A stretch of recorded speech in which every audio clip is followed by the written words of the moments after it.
Ya, Andi Harti, ya benar. Itu benar nama aslinya Andi Harti. Ya benar, memang Andi Harti. Andi Harti. Ah, Apa sih Harti? Hartik itu ya banyak lah. Banyak yang merepresentasikan Harti itu. Iya. Ah. Oke kawan, jadi kita akan ngobrol dengan Mas Andi. Jadi Mas Andi ini punya cerita kalau selama Lebaran kemarin harus terjebak di Malang. Jadi nggak bisa merayakan berkumpul dengan keluarga yang ada di Pulau Garam sana. Gimana Mas Andi bisa kasih cerita tentang gimana sih Lebarannya kemarin? Ya, memang ada aturan dari presiden untuk tidak mudik dan itu saya patuhi. Gitu. Nah, tapi bukan itu, bukan esensinya bukan itu. Gitu. Karena kalaupun saya itu ternyata sembunyi-sembunyi mudik itu pasti bisa, gitu. Meskipun sudah ada larangan dari presiden. Tetapi kemudian saya memilih untuk tidak mudik saja. Gitu. Ada kekhawatiran dari saya bagaimana ketika saya nanti membawa virus, gitu. Dan itu menular kepada keluarga saya. Gitu. Meskipun saya sudah rapid test sebanyak 2 kali, Pak. Sudah rapid test? Sudah rapid test sebanyak 2 kali. Dan hasilnya non reaktif gitu. Iya. Artinya saya sehat, tidak ada serangan virus terhadap tubuh saya. Tapi saya tetap khawatir gitu. Karena kan di rumah saya ada bapak, ibu, saudara, adik, terus juga ada nenek-nenek yang sudah tua gitu. Artinya bisa jadi ini sudah rentan gitu kalau misalnya nanti terjangkit kasusnya akan rentan gitu. Makanya saya memutuskan untuk tidak pulang saja itu, untuk di sini saja. Karena mobilitas saya tinggi kan di sini, belum tentu saya tidak terjangkit begitu. Iya. Jadi saya memutuskan untuk di sinilah. Terus gimana selama Lebaran? Artinya kan kayak apa budaya maafan dengan orang tua, apa sungkem itu gimana pelaksanaannya akhirnya? Jadi bagi orang Madura, Pak, Idul Fitri itu, apalagi Idul Fitri gitu, Idul Adha saja mereka mudik itu, apalagi Idul Fitri gitu. Jadi mereka juga harus mudik gitu. Ini pertama kalinya saya tidak mudik saat Idul Fitri. Kalau Idul Adha saya pernah sebelumnya tidak mudik, tapi untuk Idul Fitri ini ini pertama kalinya tidak mudik. Ya ada hal-hal yang memang dramatis gitu. Ketika biasanya saya takbir di langgar, ada langgar di rumah saya itu, akhirnya saya harus meninggalkan takbir itu. Padahal terkadang itu saya yang ngajak anak-anak tetangga-tetangga itu untuk takbir gitu. Tapi di Malang saya tetap takbir. Di kosan ya? Saya ke Masjid Jami. Karena di Masjid Jami itu ada physical distancing, saya yakin bahwa di situ aman. Saya ke Masjid Jami habis maghrib, habis buka saya ke Masjid Jami. Takbir sambil nunggu Isya, terus takbir, habis Isya ikut mendengarkan takbir lah, enggak ikut takbir, ikut mendengarkan takbir. Terus saya silaturahmi ke rumah-rumah senior yang ada di Malang. Begitu.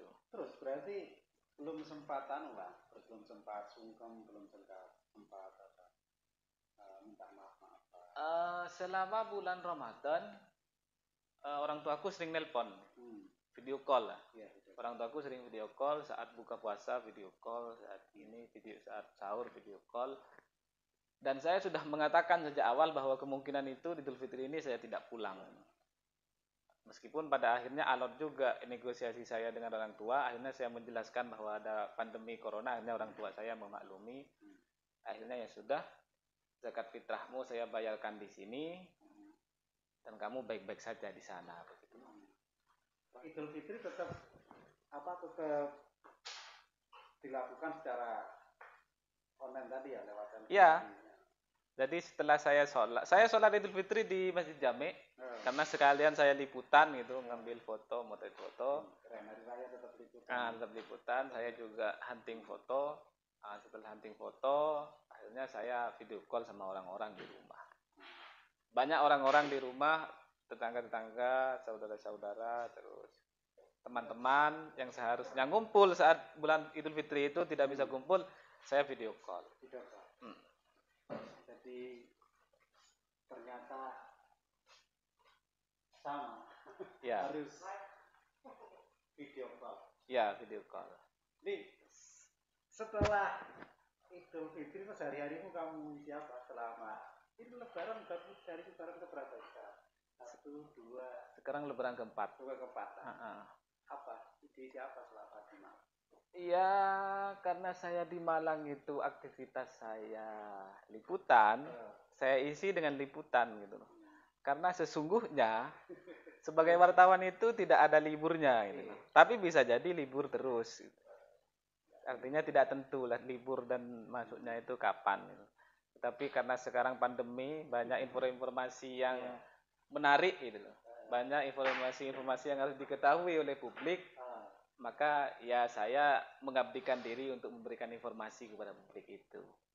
Jadi kamu hari raya pertama terus liputan sampai kedua, ketiga. Hari ini sampai hari pertama saya liputan, hari kedua saya menulis tapi berdasarkan rilis kalau nggak salah. Terus sampai sekarang tapi setiap hari mulai lebaran sampai sekarang itu saya tetap menulis. Yang itu kan apa ada aktivitas lain apa? Oh ya pasti silaturahmi. Silaturahmi. Ke rumah teman-teman saya. Tapi yang pasti itu teman-teman saya yang malah silaturahmi ke saya itu. Jadi di tempat saya itu adalah teman-teman yang ya. Sebenarnya kamu ke Malang ini apa sih? Apa misi kamu sebenarnya? Yang saya kan saya tahu kamu di Malang sebuah media. Ya, tapi bisa kamu cerita? Malang ini dambaan bagi saya, Pak. Iya. Jadi dulu waktu saya kuliah di Surabaya di UIN Sunan Ampel itu, ketika saya ke kamu ya? UIN Sunan Ampel, ketika saya ke Malang gitu. Saya selalu mengabarkan semua teman-teman saya. Saya mengabarkan kalau saya sedang di Malang gitu. Itu sebetulnya hanya untuk pamer gitu, bahkan bahwa saya ada bisa ke Malang. Gitu. Waktu itu saya masih HP jadul, jadi SMS semua yang ada di kontak saya itu saya SMS bahwa saya ada di Malang. Untuk pamer aja sebenarnya. Tapi karena dulu itu saya kan aktif di beberapa organisasi, di Ormek atau di Intra. Ekstra dan intra. Dulu ya kebetulan saya himpunan mahasiswa Islam. HMI ya? HMI, Komisariat Dakwah cabang Surabaya, terus juga di Intra Himakom, himpunan mahasiswa komunikasi. Terus saya juga band dulu, band, dan itu pelatihannya itu mesti kalau enggak di Malang itu mesti di Pasuruan lah, Tretes atau di Pacet Mojokerto gitu. Di tempat-tempat dingin gitu. Dan setiap tahun ya mesti begitu. Artinya kesampaian terus. Iya, jadi kalau misalnya ada perekrutan mahasiswa baru, wah ini bakalan ke Malang ini. Nah, itu. Ini kan enggak apa sih? Kenapa kamu jadi wartawan ya? Malang itu kan untuk pekerjaan. Jadi wartawan itu keinginan saya sejak SMA sebetulnya, Pak.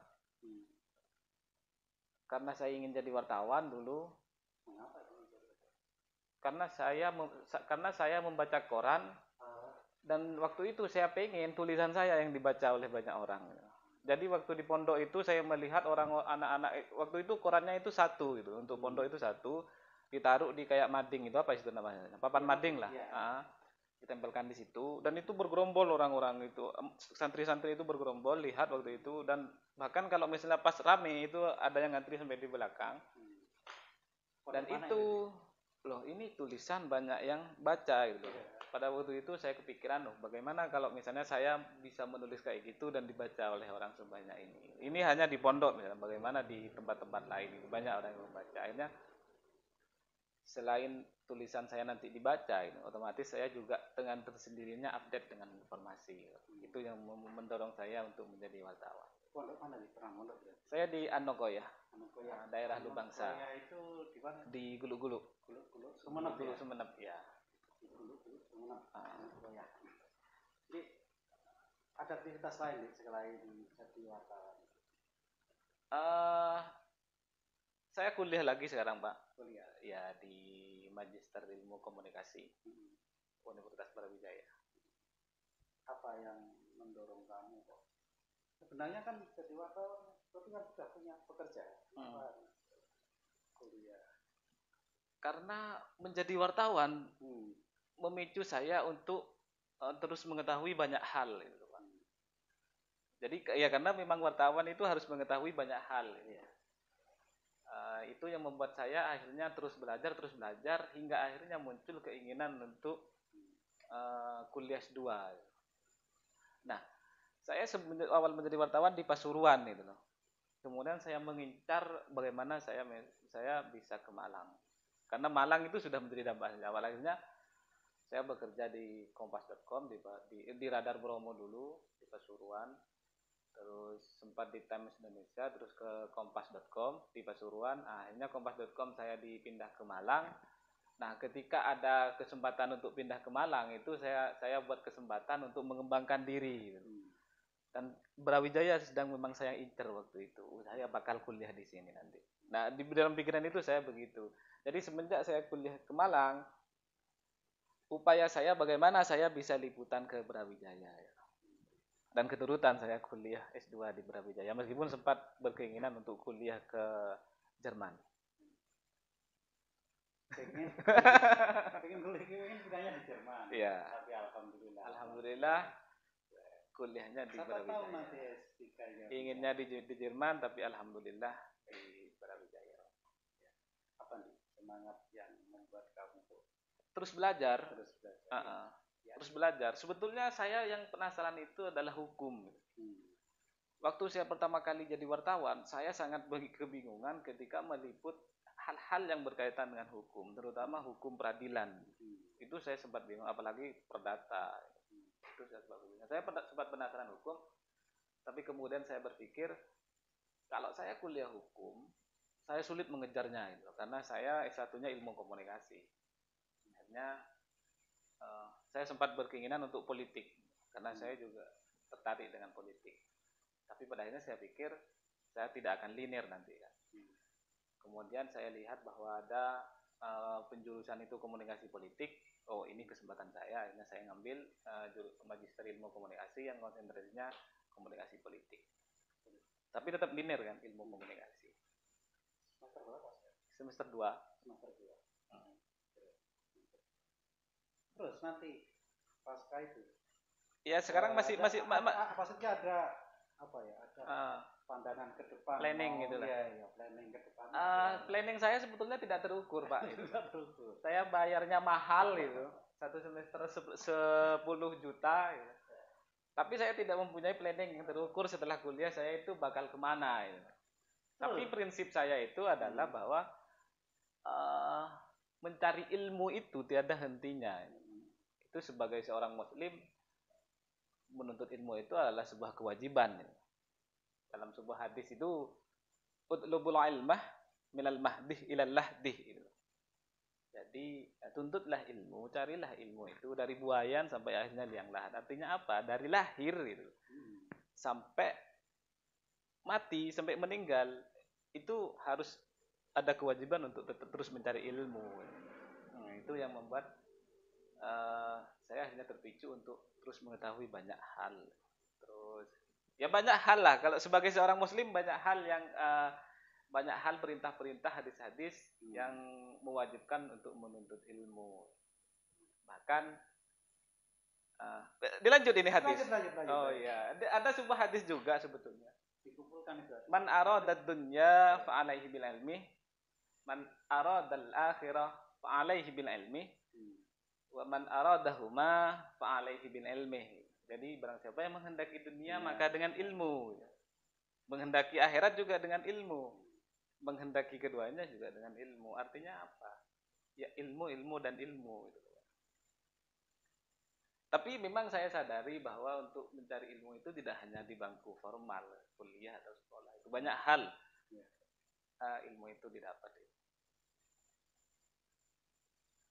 Kamu sudah pondok pesantren? Pernah itu. Berapa tahun itu? Ya. Berarti SD, SMP semua di sana? Saya di pelosok Pak sebetulnya Pak. Tapi saya terus berjenjang gitu. Saya SDN 4 Kertangan Tengah. Waktu itu Di mana itu? di desa saya, Desa Gedang Tengah, Kecamatan Kadur, Kabupaten Pamekasan, SDN 4. Itu pun termasuk SDN yang di desa itu yang waktu itu uh, rankingnya itu rendah itu. Jadi saya itu satu kelas hanya ada berapa ya? 7 atau 8. Terus saya masuk ke SMP PGRI itu masih rintisan waktu itu. Jadi SMP PGRI itu masih baru berdiri di desa saya. Masuk. Tapi sekarang sudah terus besar, sudah bagus. Terus berkembang lah. Terus saya kemudian mondok di Anokoya. Anokoya itu memang salah satu pondok terbesar di Madura kan. Banyak santrinya sekali. Di sana banyak wawasan saya berkembang. Ya. Akhirnya saya juga kuliah ke UINSA, UIN Sunan Ampel. Terus jadi wartawan. Berarti waktu SMA-nya itu waktu yang di Anokoya ya? Anokoya SMA. MA1 Anokoya ya. Di daerah Lubangsa waktu itu. Jadi terus selama COVID ini kuliahnya gimana? Benar, ini akan menjadi kenangan sebetulnya, Pak. Saya menggebu-gebu ingin kuliah itu. Tetapi ketika memasuki semester 2, saya harus kuliah online akibat COVID ini. Tapi itu kurang maksimal sih, gitu. Tapi juga tidak mengurangi substansial dalam proses belajar mengajar itu, karena kita pakai aplikasi online kan. Jadi bisa belajar di situ melalui aplikasi online itu. Online terus ya? Online terus. Pulsanya habis banyak? Iya, pulsa yang pasti. Iya. Berarti satu dosen berapa kali kuliah gitu? Saya semester 2 ini ada 6 mata kuliah, Pak. 6 mata kuliah. Dan itu semuanya online. Kuliah online. Semenjak ada pandemi COVID, semuanya kuliah online. Tapi sekarang sudah selesai. Tinggal satu UAS yang belum selesai. Jadi lama perjalanannya ada nggak yang saat yang akhirnya berat harus dijalani?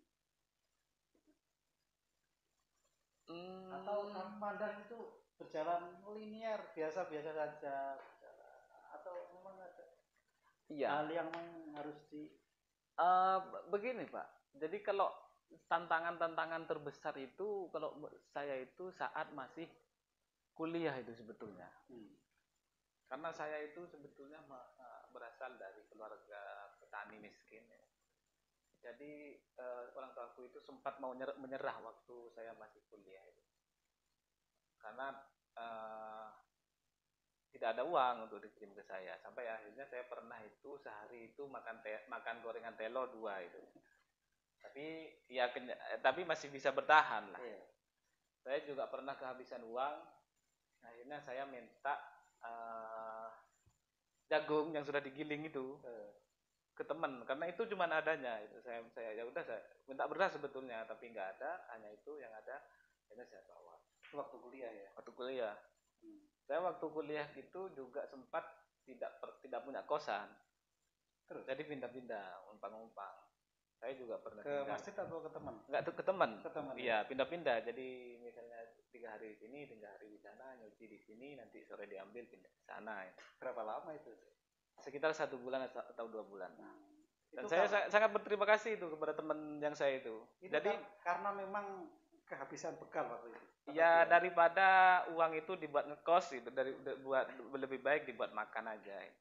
Memang uangnya yang sangat terbatas. Uangnya sangat terbatas waktu itu. Jadi saya pernah numpang ke teman saya. Jadi saya pernah numpang setelah saya sudah tidak aktif di organisasi lagi. Kalau di organisasi kan saya bisa pernah di base campnya Elmen kan, Lingkar Mahasiswa Pamekasan Surabaya. Saya sempat menjadi ketua umum. Terus juga saya kadang juga tinggal di komisariat HMI, komisariat dakwah. Tapi setelah saya sudah tidak aktif di situ lagi, saya kadang numpang gitu. Saya pernah numpang di teman saya itu, kakak tingkat saya itu, dia orang Ngawi. Nah, saya pernah tinggal di sana itu selama 6 bulan kalau nggak salah. Numpang saya. Makan kadang numpang sama dia. Terus juga yang pindah-pindah kosan itu, kosannya itu ada anak Bima itu namanya Lutfi. Terus ada teman saya juga orang Madura. Saya kadang numpang di situ. ya mobilitas tanpa arah itu saya pernah mengalami gitu. Tapi akhirnya saya mendapat kesempatan untuk menjadi wartawan, pemasukan saya mulai ada. Ternyata masih hidup juga kan? Iya masih hidup juga.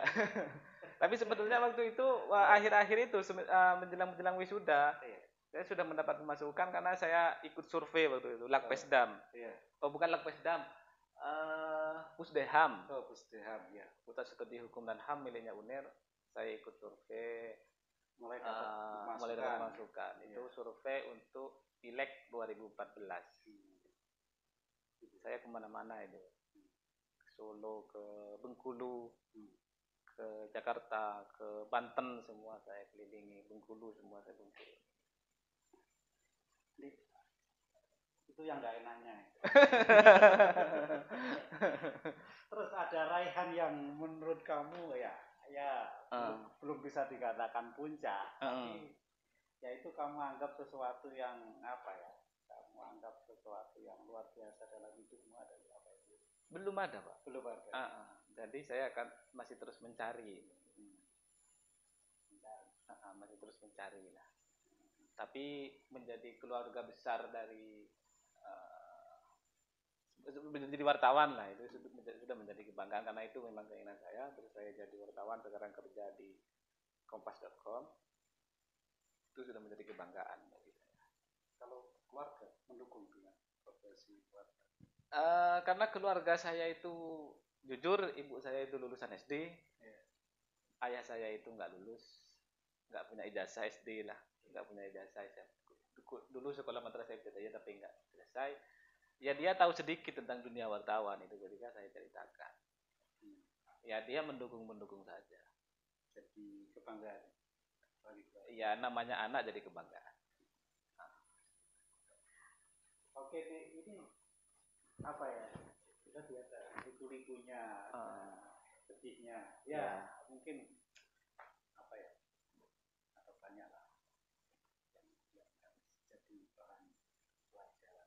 Tapi ada intinya tadi bahwa memang tolabul ilmu tadi, mencari ilmu tadi yang melandasan kuat bagi Mas Andi, dan harus jadi landasan siapa saja sebenarnya. Harus jadi bahan pelajaran. Dan satu lagi Pak, di tengah keterbatasan keluarga di rumah ini, orang rumah itu terus mensupport saya untuk kalau memang mau kuliah S2, ya ayo kuliah S2. Oh ini ngomong sih, kuliah S2 yang ini biaya sendiri atau? Biaya sendiri saya Pak, iya biaya sendiri. Biaya sendiri ya? Biaya sendiri.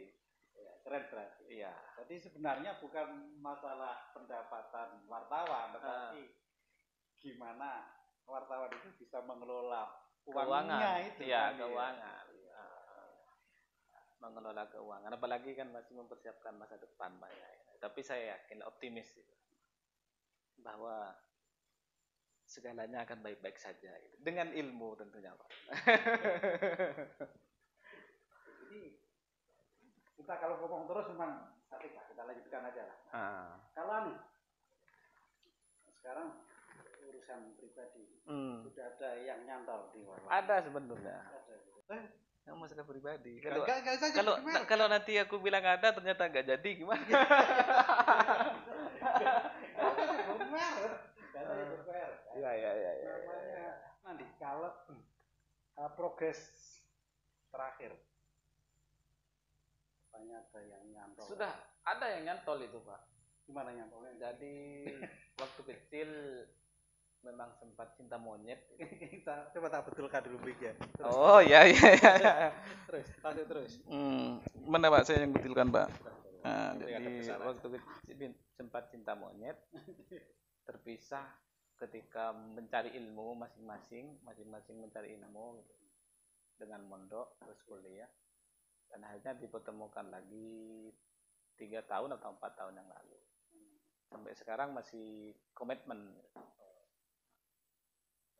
Ini ceritanya kayak kayak apa ya? Siapa itu ya? Satu jangka yang setelah sekitar 10 tahun pisah karena saat masing-masing mencari ilmu, dipertemukan lagi. Untung dipertemukannya itu saat status masing-masing masih jomblo gitu, Pak. Apa itu sudah lulus, setelah lulus apa? Masih kuliah. Oh, enggak, maksudnya ketemunya masing-masing masih kuliah gitu ya? Oh enggak, saya sudah di sini. Sudah di sini. Jadi sudah lama nggak ketemu? Sudah lama nggak ketemu. Asik. Iya, asik. Bisa ditulis jadi novel. Yang itu bisa ditulis jadi novel. Iya. Tapi ya, kayak pernah ada semacam alur kisah yang seperti itu di. Itu rencana Tuhan gitu loh, Pak. Saya juga tidak tahu. Gitu. Saya ada di sini itu juga karena rencana Tuhan. Saya ketemu sama sampean, ketemu sama orang-orang kan juga rencana Tuhan. Sudah. Oh, itu rencana Tuhan. Iya. Apa kalau dalam Providentia Dei kalau saya tidak tahu Providentia Dei itu, tapi saya pernah baca itu menjadi sebuah semboyannya Jakob Utama, itu salah satu pendiri Kompas, bahwa Providentia Dei. Jadi ya sudah rencana Tuhan seperti itu. Aku ingin tahu aja, rencana kamu apa mau jadi wartawan terus atau gimana? Saya sudah cinta mati dengan wartawan ini, Pak. Karena yang membuat wawasan saya terbuka ini jadi wartawan itu, yang membuat saya berkeinginan untuk mengetahui banyak hal, ya wartawan ini.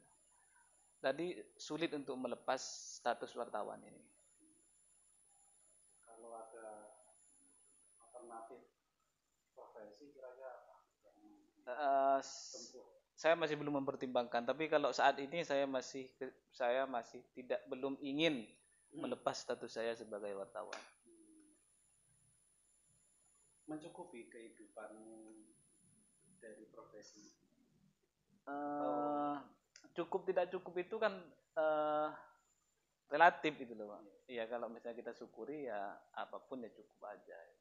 Tapi yang namanya kebutuhan itu kan pasti banyak lah, butuh ini butuh itu ya pasti saya malah pasti ada kurangnya gitu. Tapi saya pernah berpikir bahwa saya ingin bagaimana caranya menjadikan menjadikan pekerjaan saya ini sebagai status wartawan ini sebagai hobi. Jadi tidak menjadi penghasilan utama, dan hanya sebagai bahwa saya mempunyai hobi menulis, mempunyai hobi ingin mengetahui banyak hal, tetapi saya juga bisa mendapatkan penghasilan dari sektor lain. Tapi itu masih saya pikirkan. Saya sempat berpikir untuk membuka usaha, tapi ternyata kok insting usaha saya ini nggak jalan. Pernah nyoba-nyoba? Masih berpikir. Mau berpikir. Iya. Oke. Gimana? Kita lanjutkan apa kita sudahi? Ya, bisa jadi di next episode, Pak. Jadi ada yang menarik. Iya, ada yang menarik. Banyak hal yang menarik dari ngomongin. Tapi satu hal, Pak. Iya. Ketika saya nanti, karena menjadi wartawan itu menurutku juga tentang pengabdian. Kita mengabdikan diri untuk memberikan informasi kepada masyarakat. Tapi ada satu hal yang sedang ada di benak saya, bahwa kita kalau misalnya ingin mengabdi dalam konteks yang lebih luas, maka ada di ranah kebijakan. Ya saya berpikir untuk bagaimana saya bisa masuk ke situ, dari pintu mana itu. Artinya. Tapi kalau sekarang masih belum ada pintu. Politik berarti. Ya, politik. Ini apa itu visi ke depan, visi yang harus diwujudkan. Oke, selamat Mas Andi. Iya. Jadi pertama terima kasih bisa datang ke sini. Semoga bisa menginspirasi banyak orang. Amin. Channel Darwadisa Sampo. Yang kedua, ya jangan bosan nanti kesini. Ya, siap Pak. Ya. Nanti.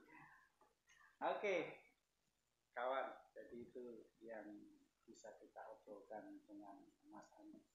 Perjalanan jauh dari Pamekasan, Pamekasan, Madura, melintasi laut, Pak. Melintas laut dulu, singgah ke Surabaya sebentar, terus berlanjut ke Malang. Ya. Jalan kaki. yang ke Malangnya itu nggak tahu. Makanya bertahap kan, Pak. Ya.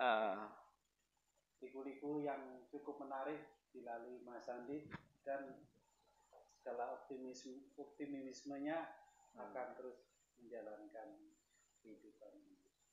Oke, semoga ada yang diambil hikmahnya. Ya. Sampai ketemu di episode berikutnya. Ya, sampai ketemu di episode berikutnya, Pak. Kita tes dulu. Iya.